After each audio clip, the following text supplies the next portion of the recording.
En juillet dernier, des milliers de personnes descendaient dans les rues en Bulgarie pour dénoncer la corruption. Leur revendication, la démission du gouvernement.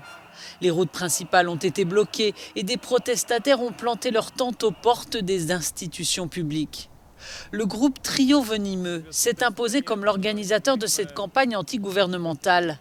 À la veille des élections législatives de dimanche, il s'est allié à Maya Manolova, ex-membre du Parti socialiste, une figure controversée.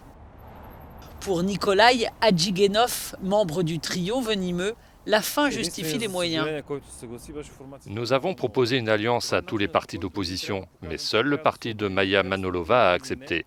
Les partis d'opposition sont trop petits pour faire la différence tout seuls. Nous devons nous unir contre la mafia. Les camps improvisés qui bloquaient les routes de Sofia ont disparu depuis longtemps, ainsi que les personnes qui défilaient dans la ville. Au fur et à mesure que les organisateurs des manifestations se sont orientés vers des objectifs politiques, les rassemblements se sont clairsemés. Voici l'endroit où les foules se rassemblaient pendant l'été 2020, le fameux triangle du pouvoir dans le centre-ville de Sofia. Il y a le bureau du président juste derrière moi, puis il y a le conseil des ministres de l'autre côté de la rue, ainsi que le bâtiment du Parlement. Les manifestations ont toujours lieu, mais à une échelle beaucoup plus réduite. Ceux qui continuent à battre le pavé se sentent trahis par le programme politique des anciens leaders du mouvement. Nous sommes dans la rue tous les jours. Le trio venimeux, lui, a déclaré que tout était fini. Je voulais demander à Hadjigenov de venir nous rejoindre aujourd'hui pour nous montrer son soutien. Nous ne sommes pas intéressés par leurs ambitions politiques.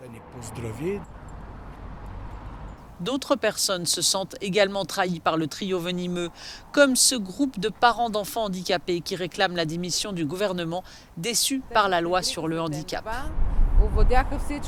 Le trio vient d'infiltrer l'une de nos manifestations et a fait appel à des orateurs puissants pour éclipser tous les autres. Puis ils ont lancé une campagne de dons et ils ont obtenu pas mal d'argent.